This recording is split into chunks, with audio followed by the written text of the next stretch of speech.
আসসালামু আলাইকুম। আজকে আমরা আসছি হচ্ছে সেই 12 আউলিয়ার দরবার। 12 জন আউলিয়া ছিলেন এইখানে। এই জায়গাটার লোকেশন হচ্ছে বাকেরগঞ্জ থানার রঙ্গশ্রী ইউনিয়নের আপনার আউলিয়াপুর গ্রামে এই মাজারটা অবস্থিত। আমার সাথে আছেন এই মাজারের যে খাদেম, এই আঙ্কেল আমার সাথেই আছেন। আসসালামু আলাইকুম আঙ্কেল। ওয়ালাইকুম সালাম। আপনার নাম কি আঙ্কেল? আব্দুল মোতালেব। আব্দুল মোতালেব। কত বছর যাবত আপনি আছেন এখানে? এখানে 2 বছর চলে। 2 বছর চলে। আচ্ছা আচ্ছা। আমাদের একটু মাজারটা ভিতরে একটু দেখাবেন এখানে। এই যে মাজারের ভিতরে প্রবেশ করতেছি, আঙ্কেলের সাথে আমরা প্রবেশ করতেছি। তো মাজারে ঢুকতেই প্রথমে যে জিনিসটা আসলে মানে নজর কাড়ে, এইখানে একটা গাছ আছে। এই গাছটার নাম কি আঙ্কেল? এই কি গাছ এটা? লাহোর গাছ। লাহোর গাছ। লাহোর গাছের এই যে শিকড় দিয়ে আচ্ছাদিত একদম, মানে এই যে মাজার যেটা একদম লাহোর গাছের শিকড় দিয়ে এমনভাবে আচ্ছাদিত মনে হয় যে এটা একটা বেড়া দিয়ে রাখছে। আর একটা অবাক করার জিনিস দেখেন, এবং এই যে ঢোকার যে রাস্তাটা, এই লাহোর গাছের যে শিকড় যে আছে, এই শিকড় দেখছেন, এই শিকড়টা একদম দরজার রূপে এটা একদম মানে আচ্ছাদিত করে রেখেছে। তো আমার সাথে এখন বর্তমানে এইখানের যে সাবেক যে খাদেম ছিলেন, আঙ্কেলের নাম কি ছিল? মৃত আব্দুল মান্নান খান। মৃত আব্দুল মন্নান খান সাহেবের, ওনার ছেলে আছে আমাদের সাথে। আপনার একটু পরিচয়টা দিয়ে যদি একটু বলতেন। আসসালামু আলাইকুম, আমার নাম মোহাম্মদ জুয়েল খান। এখানে খাদেম আমি ছেলে। আপনার ওই পাতারি ছিল ওগুলো। আচ্ছা। তারা জিজ্ঞেস করতো, 3-4টি তারা দেখছে তারা অনাহারে আছে। হ্যাঁ, আচ্ছা। সেনাশূন্যতে দেখিয়া এই সেনাশূন্য রাজা রাজার কাছে বলছে, ওখানে দেখে কি 12 জন তারা কোনো খানা পিনা খায় না, তারা জিজ্ঞাসা করতে আসে। এই রাজা মায়াসীর লোক ছিল, তো সে করলো কি এই ওদের ওই প্রজাদের কাছে 12 কাপড় 1200 টাকা 12 ঘর এনে তাদের দিছে, আপনার ওই প্রজার কাছে দিছে। ওই প্রজারা আবার মনে মনে ক্যাশ করলো যে আমরা এত বছর দাস স্বীকার করি, আমাদের 2টা টাকা দেয় না, আর কত শুনি এত কিছু দিল। ওই প্রজারা এনে অলিদের কাছে যখন দিয়েছে না, হলির হাসদি বলতেছে যে ইসে কি তোমাদের কিছু দেয় না? তো তার তাজুবই গেছে, আমরা মনে মনে ক্যাশ করছি, তার জানলো কীভাবে কারা। তার ওইগুলো দিয়ে ওই প্রজারা ঘোরা টোরা দিয়ে দূরে দাঁড়াই দেখতেছে তারা কারা। মানে সামনের দিক এই সে যাইয়া পিছনে তাকাই দেয়, তাদের দেখে না, ঘোরাও দেখে না। হ্যাঁ, পথ আপনার যে রাজার কাছে যাইয়া প্রজারা বলছে ভালোবাসা যে হুজুর আপনি যে ঘোরা টোরা দিয়েছেন তাদেরও দেখি না, ঘোরাও দেখি না, ঠিক আছে। পরে রাজা খেপে গেছে যে মিথ্যে কথা বলছো, তো এগুলো আত্মসাৎ করছো। হ্যাঁ, পরে আপনার যাইয়া ওই প্রজায় বললো কি যে না হুজুর আমরা সত্যি দিয়ে আসছি। হ্যাঁ, পরে তো ওই প্রজারা ইসা বিষ করছে, তাকে তাদের ধ্যানে আছে। ধ্যান ছাড়া পরে যে দেখেন আপনার কি বাকার আপনার তো জানি না, তো আপনাদের যে ঘোড়া দিয়েছিলাম ওই ঘোড়া তো আপনার যে আমরা দূর থেকে দেখছি, যে আপনাকেও দেখছি, ঘোড়াও দেখি না। তো আমার রাজা খাঁচাই বলছি, এই রাজা আমাদের আপনার যে আমার অবস্থা করছে যে আমরা এগুলো লুকিয়ে ফেলাইছি, হ্যাঁ আত্মসাৎ করছি। এখন আমাদের এই রাজ্যে যে করছে গদ্দান কাটা যাবে, যাতে আমরা ফেরত নিয়ে যাই, কী করবো? পরে ওই অলিয়া বলছে তুমি তোমার রাজা নিয়ে আসো, কারণ এখন যদি কেউ দিয়ে যাই, ঠিক আছে, তোমাদের কথা আমি কাটিয়ে বলবো যে মৃত্যুর ভয়তে তারা দিয়ে গেছে। হ্যাঁ। পরে আপনার যে ওই রাজা আসার পরে তারা ধ্যানে ছিল, লোক ছিল। পরে ধ্যান ছেড়ে দেখে যে রাজা আসছে, যে আপনাদের আর কি ঘোরা দিচ্ছিল? রাজা জিজ্ঞেস করতে আছে, ঘোরা দিচ্ছিল? হ্যাঁ, আমার ঘোরা কাপড় সবই দিয়েছো, সবই আমাদের দিয়েছে। কয় না, দেয় না। এগুলো কোথায়? সেগুলো দিয়েছেন আমাদের আমরা আমাদের জায়গায় রেখে দিয়েছি। কয় না, বিশ্বাস হয় না, এরা সব লোকে ফেলাইছে, এগুলো থাকতো না এখানে, কই নিয়ে গেলেন এই ভিতরে? তারা বলতেছে না, ওগুলো আমি দেখতেছি। দেখলে তার থাকে না। পরে দাঁড়ায় রয়েছে। পরে প্রথম একটা লাঠি দিয়ে বাড়ি দিয়েছে, 12 ঘরে হাজির। দেখো এই ঘোড়া তাজ্জব হয়ে গেছে। রাজা কিরে কারা? 12 ঘোড়া দাঁড়াই রয়েছে লাইন দিয়ে। এই কাল্লা ঠিক আছে কিনা সব কিছু। তারপরে এই আমার এখানে নদী আছে, নদীতে কয়েল তামার কল ছিল, দ্বিতীয় বাড়ি দিয়েছে, কয়েলগুলো হাজির হয়েছে। তৃতীয় বাড়িতে আর থানকাপড় ছিল, থানকাপড়গুলো হাজির হয়েছে। পরে বছর রাজা থেকে চমকে গেছে যে আসলে আমি ভুল বলছি। হ্যাঁ, না এগুলো নিয়ে যাও। কয় আর উলিয়ার বলছে যে দান দিয়ে দান তো ফেরত নেয়, যে রাজ্যে প্রজাদের বিশ্বাস করে না সেরকম মূল্য থাকে না, ঠিক আছে, তারা ওগুলো নেয় নাই। পরে উলিরা এখান থেকে এই কথা বলতেছি না, একটা গাইবি আওয়াজ পিছনে, তার এখান থেকে গাইব হয়ে গেছে, দেখে না, চাই দেখে একটা কেউ নেই এখানে। পরে ওই রাজা স্বপ্নে দেখাইছে যে তোর তো এগুলো দিছি, তুই তো এই সে অবহেলা করছে, তো তুই এটা আমার একটু বান্ধাই দিস। এগুলো ওই যে রাজার আমলে এগুলো সব বান্ধাই দিয়েছে, তাই আল্লাহর হুকুমে গাছপালা হয়ে গেছে। দেখেন গেটটা কত সুন্দরভাবে রাখে উঠে গেছে। তো এখান তো মানুষজন না, এটা একটা ইন্টারেস্টিং। এখানে যে মানুষ যে করে একটা কথা আছে, সামনে একটা বরুমখার ডিগি আছে, আগে ওই ডিগিটা কাটছে কেন? ওই রাজাই কাটছে না, পরিরা কাটছে। আচ্ছা, আমি বলি এখানে মানুষ যে আসতো যে মানত করে, তো ওখানে আর কি আমরা যা শুনছি ভাই, চোখে তো দেখে নাই, ওখানে ওই যে যারা বসি পায় না বরিয়াল, তারা বসি পাইতো, খোড়াইতো, মাছ পাইতো না।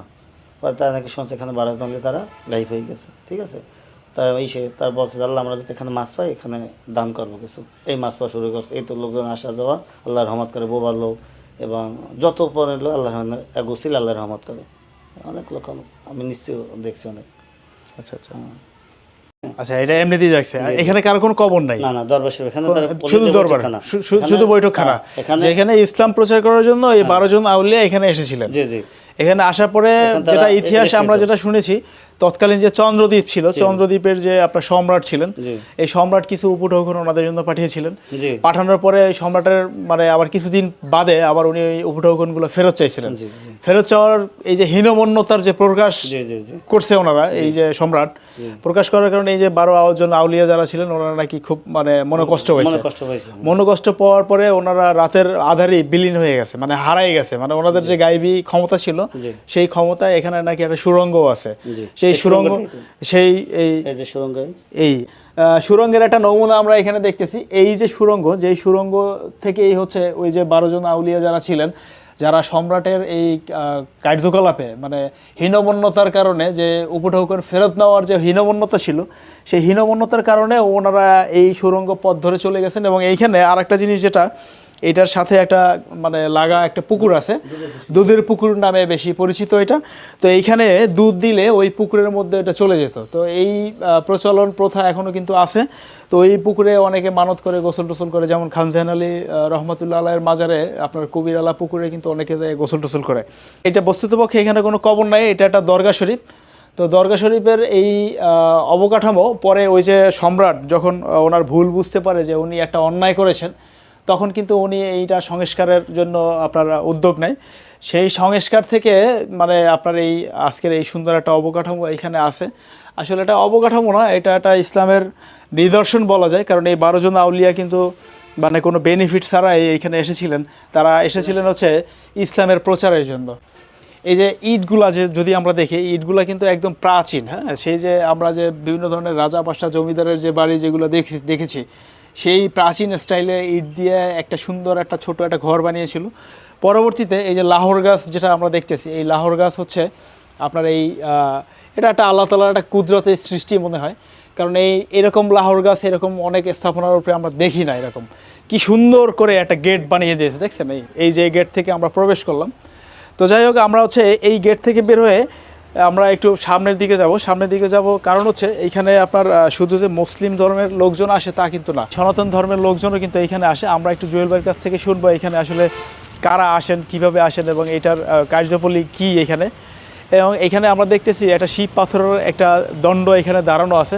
এবং এইখানে আমরা যদি দেখি, এখানে আপনার যে সিঁদুর রাগের রং কিন্তু এখানে লাগানো আছে, এখনও কিন্তু সিঁদুরের কালারের সেই রং কিন্তু এখানে আমরা দেখতেছি। তার মানে হচ্ছে এখানে হিন্দু ধর্মের যারা, সনাতন ধর্মের যারা আছে, তারা কিন্তু এখানে বিভিন্ন ধরনের পূজা মানত তারা কিন্তু এখানে এসে করে। তো জুয়েল ভাই, এইটা সম্পর্কে একটু আমরা জানতে চাই আসলে এটা সম্পর্কে কি। আসলে দরবার শরীফে সবাই আসে, সবাই আসে, কোনো ভেদাভেদ নেই। যেমন আমাকে এটাই যে আপনার যে হিন্দুদের যখন বিবাহ হয় এবং তাদের যখন বাচ্চা কাচ্চা হয় না বা গরুর দুধ হয় না, তারা মানত করে, তাহলে ওই থেকে তাই আলাদা দেওয়া হয়েছে। ওখান তো সব তারা হিন্দুর এখানেই আসে, কারণ সে পান দেয়, তৈল দেয়, মিষ্টি দেয়, সিঁদুর দেয়, ঠিক আছে। এখানে তারা ভক্তি শ্রদ্ধার জন্য দুধ দেয় এবং না খাইয়েও তারা থাকে। এখানে যতক্ষণে না আসে তারা এগুলো দেওয়া হয়ে যায়, তারপর তারা আহার করে, ঠিক আছে। এবং কিন্তু আপনার কিন্তু আপনার যে এইটা হিন্দুদের আলাদা দেওয়া হয়েছে। আচ্ছা, এটা ভালো হয়েছে। কারণ মানে এইটা আসলে মানে এটা দেখানোর উদ্দেশ্য একটাই, মানে একটা মাজারের মধ্যে যে আপনার হিন্দুরা আসবে, বৌদ্ধরা যাবে, খ্রিস্টানরা যাবে, এটা খুবই স্বাভাবিক ব্যাপার। কারণ ওটা একটা ধর্মীয় স্থাপনা, এখানে যে কেউ যে কোনো উদ্দেশ্য হাসিলের জন্য মানত করে যেতে পারে। বাট এইটা মানে বলার উদ্দেশ্য হচ্ছে যে সাম্প্রদায়িকতা যেটা আছে, হ্যাঁ, সাম্প্রদায়িকতার একটা অনন্য নিদর্শন হচ্ছে এই 12 আউলিয়ার মাজার। এখানে যে সব ধর্মের লোক আসে এবং তারা যে এসে তাদের যে মনের যে বাসনা, সেই বাসনা পূরণ করার জন্য এই পাথর, যারা শিব পাথর যেটা আছে, এই পাথরের তাদের যে ধর্মের যে রীতি নেওয়াজ আছে সেটা কিন্তু এখানে এসে পালন করে। এবং মুসলমানরা যখন আসে, মুসলমানরা এসে কিন্তু এই দরবার শরীফের ভিতরে যায় এবং এই পাশে একটা মসজিদ আছে, মসজিদে নামাজ পড়ে, নামাজ পড়ার পরে এইখানে আপনার কবর আছে অনেকগুলা। খাদেম যারা ছিলেন, খাদেমদের অনেকগুলো কবর আছে এখানে। এই কবরগুলো হচ্ছে তারা জিয়ারত করে এইখানে এসে কিন্তু তারা জিয়ারত করে এই কবরগুলো এখানে।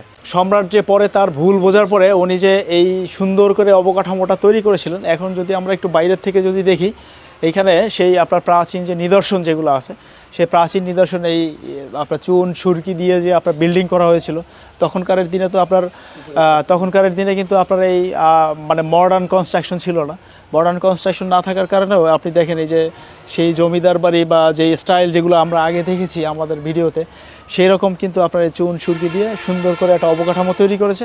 পরে আল্লাহর কুদরতি হাতে এই যে আপনার লাহোর গাছ হয়েছে, লাহোর গাছ হয়ে লাহোর গাছের শিকড় এই পাশেও আছে, সেই লাহোর গাছ দিয়ে কিন্তু আপনার সেই সুন্দরভাবে একদম বেষ্টনী হয়ে গেছে এখানে। তো এখানে আরও একটা আপনার সুন্দর একটা ব্যবস্থা আছে, যেমন হচ্ছে আপনার অনেক মহিলারা আসেন এখানে বিভিন্ন মানতের জন্য, বিভিন্ন মাজার দেখার জন্য, তাদের কিন্তু নামাজের জন্য খুব সুন্দর অ্যারেঞ্জমেন্ট কিন্তু এইখানটায় আছে, মহিলারা নামাজ পড়ে এখানে। এবং যেটা আমরা বলতেছিলাম যে দুধের পুকুর, যে আপনার সুরঙ্গ পথে দুধ দিলে হচ্ছে আপনার এইখানটায় এই পুকুরের মধ্যে এসে পড়ে, সেই পুকুর কিন্তু হচ্ছে এইটা, এই পুকুরে কিন্তু আপনার এই সুরঙ্গ পথ হয়ে দুধ কিন্তু এইখানটায় আসতো। তো এইটা এই দুধ দেয়া কি আপনি দেখেছেন, আপনার চোখে আমি দেখেছেন? নিজেও দিছি। আপনি নিজেও দিয়েছেন ওই দুধ কি এখানে এসে পড়ে? জি জি। আচ্ছা আচ্ছা আচ্ছা। এখন তো পানির দুধের মতো দেখছেন। হ্যাঁ, পানির যে দেখছেন? পানির কালার কিন্তু আসলেই কিন্তু পানির কালার কিন্তু দুধের মতো। আমি একটু পানির কালার কিন্তু আসলেই দুধের মতো। হ্যাঁ, আমি একটু মুখে নিয়ে দেখি, কেমন যেন একটু স্বাদ আছে আর কি।